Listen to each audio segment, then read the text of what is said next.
Congratulations on the win. What were your thoughts on the match?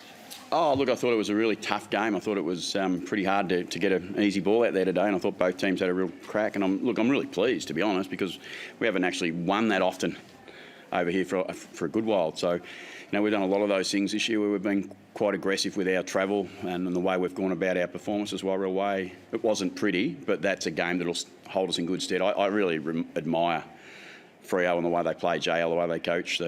We've got Josh who knows Freo really well. They're a really well-drilled young team, and I think that should be taken into account. They're quite young and we're quite young, but they had Brisbane over here a couple of weeks ago and got within a kick of Brisbane. You're going to earn your wins when you come here, and I was just really pleased that we got the win. I guess the pressure today, was that a good lead into finals in terms of that intensity? Yeah, well, pressure's good for every team. Every time you get to play, and that's what we enjoy, the opportunity to play and either create pressure or handle pressure. That's one of the challenges. And we spoke to the group around being able to handle their heat, because we, as I said before, without going too hard, I really admire the way they go about it. And their young mids against our young mids, we had a really young, inexperienced ruckman. Although he's not as young as Jackson, but he's a very inexperienced AFL ruckman, so it was a good battle. The game was hard to score goals at times, like the explosive goals you got from clearance. How important were those moments in the game itself? Yeah, well, obviously score was hard, full stop. So whatever score you got was really, really important. We were lucky. I think just before half-time, maybe Freo missed a couple that they could have made the gap a bit closer. But again, I don't think we're ever losing the game by the end of it, but I think we had to earn the win, and that's. But any goal in this game is always hard to achieve, and you've got to make the most of them. How do you view the impact of Jason Horne-Francis through that third quarter? Oh, look, he's been pretty good for us all year. He's a pretty explosive player. He can do some, clearly Jason's I say this every time I talk about him. He's a pretty talented young player. We put a big investment. We're going to get far better returns than we even got today off Jason Horne-Francis through the journey. How's he built for finals? They're unfair questions to ask their coach. What do you think? I'm going to say I think he's made for it, and I think he is made for it. He's a look. I've been lucky, been around a lot, and I don't think just Jason. That's what I would say about our team. I think our competitive streak in our team through the midfield right now is what wins finals, I reckon, and I'm hoping that's what we get when we get to those stages. But we've got another game to go. We've got could be our last game at home next week. We don't know. I want to make sure we turn up and play proper footy. Maybe a broader one then on the midfield group. Where did you see your young mids coming out on top against their young mids? I think it was just volume by the end of it. I think the volume over the course of the day, I thought they played quite well around the ball too. I thought they shaped the contest to be a little bit better than us at times. But I think over the course of the day, by weight of numbers, we probably had a extra one or two in there that they may not have quite had. But at the end of the day, it was a pretty even battle. Someone who has built for finals is Ollie Wines. He backed up last week's through. He seems to be hitting some pretty good form at the right time. Yeah, I said that last week. It's good to have a Brownlow medalist feeling good and approaching his best footy. That's where we know there's some upside still with Ol, and the last couple of weeks it's been nice to see him build. I got you with the uncontested footy early on in that first quarter. Was that a simple change of the mindset to get after it? It was a clear tactic. I thought it was a clear tactic to deny us ball. I think our speed would worry them and concern them at times, and I think they didn't want to play in too big a slingshot style of football, which is okay. We're okay. I think we closed the gap a little bit, but we also handled the ball pretty well ourselves. We don't normally take, I think we took 110 or 11 marks, so we don't normally take a heap of marks, but we played the game that was presented, and I think that's the improvement in us as a team. Whatever the game's thrown at us, we can cope with a fair bit and deliver back plenty more.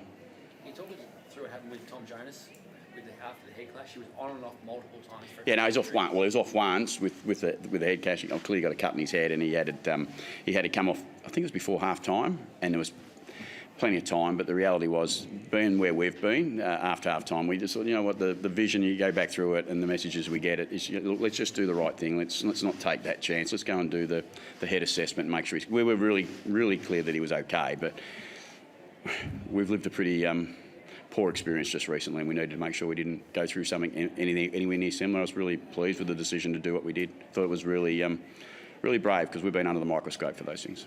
So the interpretation during the game was that you had two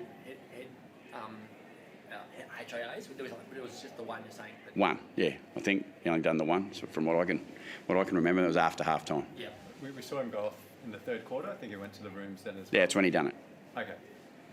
That's when he went and done had the concussion assessment, which, as I said, with the information and the feedback that we got, and in the position that we've been in, we made a really cautious decision to make sure that we actually did everything we should have, because we want to lead the way with that now. We don't want to be causing any problems. You know why it wasn't done at half time then, given you had that? Yeah, we had plenty of time. Yeah. Yeah, no, without knowing all the information exactly by that, but I know my doctor said at the right time we need to make sure we take time off and do this concussion test for the player's safety, and we did that. And when Ryan Burton had the head clash as well, he didn't come from the field, but later had the knee injury. So Yeah, knee. knee. Why he wasn't assessed, but then later had that I injury. can't remember Ryan's head clashes much. He's with Jonas, sorry. Oh, okay, sorry. I couldn't remember which one you're talking about, but he came off with he was off because of his knee. Nothing to do with his head. He was fine. He was absolutely fine. So, but he didn't go back on. So just to clarify one more on that, so he went back on in the third quarter, and then he went to the rooms. After That's that. correct. Yeah. So when did he actually have? For me to give you all the information to be exactly accurate, I'm coaching a game, so it's a bit more challenging. But my information was he needed to have the head assessment done after half time, so we made that decision to make sure we did have that done. It's difficult to be a coach in these circumstances at the moment. Now, after what's happened in the past, that when you see someone have the head clash and you know there's so much going on in the background, it's difficult for you to manage that any situation now, given the concerns over that. No, not one bit difficult to manage. It's responsibility of me and us as a club to do the right thing. And I guess second spot is still up for grabs if other things fall your way. How much do you look at other results? Same answer, which I give most weeks. We set out to qualify as high as we can at the start of the year, and next week gives us an opportunity to hopefully still qualify even higher than we are tonight. But to say we'd be, happy enough to be sitting third after 22 games of football. We're pretty happy where we sit, but we know the bigger stuff's still coming. And injury-wise, how'd you come out of today? Other than Burton with a knock on his knee, I think we're okay. Anyone back next week? You get anyone back before finals? No, I don't think so. Oh, well, potentially in the bye. Like we're being really conservative with a couple of people who are really important to us, so we're being very cautious about managing them now and making sure we give them the best chance to perform in September. If you've got the benefit of playing on Sunday and Brisbane's already played on Saturday, if they win and the second spot is out of grabs, do you look at personnel and having the rest? No, not for us. I mean, I respect the comp, and I just want to make sure we play. And when we play, we could be playing our last game at home next week. And if that's the case, I want to play well, and I want the boys to play really well back there. And we engage in a full season, not part season. Thank you. Someone like Hayes backing up next week. He's a bit battered out there, but you're a bit short on your big man. Do you see him backing up next week? He might have a choice. He might have a choice. No, he'll be fine. But Dante will be back next week. Sorry, you asked me before we have anyone back. Dante Visentini will be, I think, available next week. Charlie's probably the bye. Lyset, I might as well tell you, Lyset will be definitely available, I think, come by, and Mackenzie, I'd expect something similar. So hopefully puts us in a good position once we get to that part of the season.